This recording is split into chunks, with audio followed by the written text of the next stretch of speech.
तो वीडियो के इस सेक्शन में मैं एक बार रिवाइज कर देता हूँ कि नाउन के बारे में हमने क्या-क्या पढ़ा है। तो सबसे पहले हमने नाउन ही टॉपिक किया है इसमें और सबसे पहले हमने पढ़ा था इसके बारे में डेफिनेशन जो कि ये थी name of a person, place, animal, thing और एन आइडिया।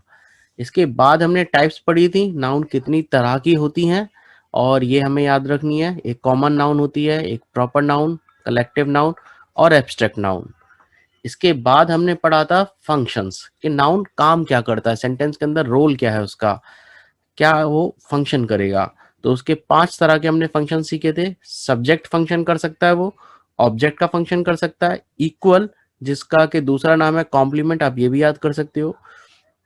फोर्थ फंक्शन उसका रीनेम करने का, मतलब कि वो किसी और नाउन को दोबारा से रीनेम कर देता है, उसके बारे में उसको और इन्फॉर्मेशन दे देता है नाम देके, दैट इज एपोजिटिव भी बोल सकते हैं उसको हम। और एक उसका लास्ट फंक्शन जो है ओनरशिप का, यानी कि वो बताता है कि वो एक प्रोसेस करता है किसी चीज को। तो ये फंक्शंस हो गए। इसके बाद हमने पढ़ा था नाउन की प्लेस, यानी कि सेंटेंस के अंदर नाउन क्या प्लेस लेता है। वो प्लेस ले सकता है वो बिफोर एंड आफ्टर वर्ब, यानी कि वर्ब से वो पहले भी आता है और वर्ब के बाद में भी आ सकता है। अगर वो पहले आता है तो वो सब्जेक्ट होता है और बाद में अगर आता है तो वो ऑब्जेक्ट या इक्वल्स होता है।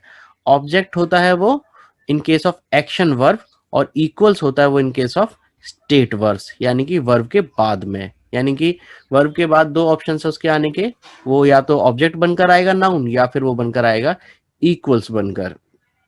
ओके। और आफ्टर प्रेपोजिशन, आफ्टर प्रेपोजिशन जो नाउन आता है उसको हम ऑब्जेक्ट बोलते हैं, ऑब्जेक्ट ऑफ प्रेपोजिशन, यानी कि ऑब्जेक्ट दो जगह हो सकता है, या तो वो प्रेपोजिशन के बाद आएगा या फिर वो एक्शन वर्ब के बाद आएगा।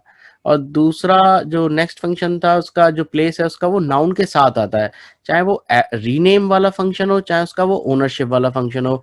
वो एक दो नाउन एक साथ आती है, यानी कि नाउन 1 और नाउन 2।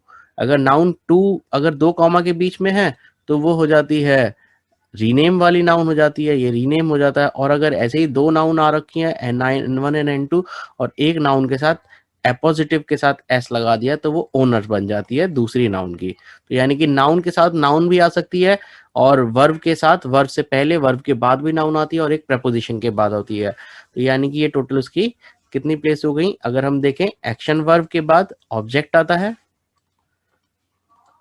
और इससे पहले सब्जेक्ट आता है नाउन, और अगर स्टेट वर्ब है तो सब्जेक्ट रहता है उसके पहले और उसके बाद ये इक्वल्स आता है नाउन जो आता है।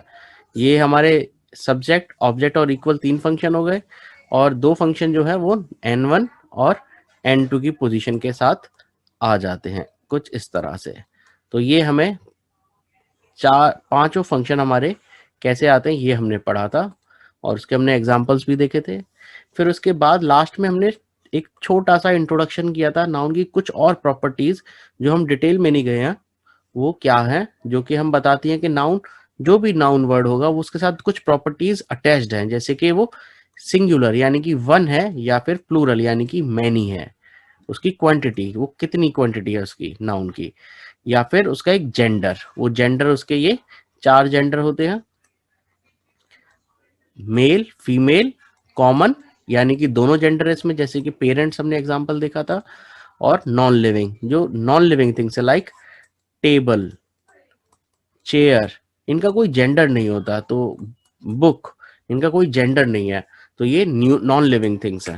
बस इतना हमने नाउन के बारे में याद रखना है। अगर आपने ये सब याद रख लिया है, अगर आपने मेन जो इसमें है वो है फंक्शंस, अगर आपने फंक्शंस अच्छे से याद कर लिए तो बस हमारा काम हो जाएगा। आगे की जो प्रोसेस है हमारी वो बहुत सिंपल हो जाएगी, आसान हो जाएगी। और मैं सजेस्ट करूंगा कि आगे बढ़ने से पहले, नेक्स्ट टॉपिक करने से पहले आप ये चीज पूरी तरह से याद कर लें। जरूरत पड़े तो इस वीडियो को आप दोबारा देखें, एक बार दो बार देखें, जिससे कि आपका ये जो जितने पॉइंट्स मैंने बोले हैं, ये जो लेफ्ट साइड में येलो मार्क्स में जो है वो पॉइंट्स के बारे में क्या याद रखना है आपको इनिशियली, वो आपको जरूरी है और वो याद रखना है। और आप ये श्योर कर लें कि आगे बढ़ने से पहले आपको ये चीज क्लियर हो गई है। ओके। और सबसे जो इंपॉर्टेंट था वो फंक्शन है, जो कि जुड़ा हुआ है फंक्शन और उसकी प्लेस के साथ में, एक साथ दोनों जुड़े हुए हैं। तो आपको ये चीज याद रखनी है। यहाँ पे हमारा नाउन कंप्लीट हो जाता है। नाउन के बारे में और बहुत ज्यादा चीजें जानने की जरूरत नहीं है, बाकी हम आगे करते-करते, प्रैक्टिस करते-करते हम सीखेंगे। लेकिन ये बेसिक चीज़ है नाउन के जो हमें याद रखनी है। इसके बाद हमारे जो बॉटम लेवल था जो हमने बताया था उसके बाद अब हम करेंगे नेक्स्ट लेवल पे जाके हम एडजेक्टिव्स करेंगे नेक्स्ट वीडियो में। तो आइए चलते हैं नेक्स्ट वीडियो पे जहाँ पे हम करेंगे एडजेक्टिव्स के बारे में।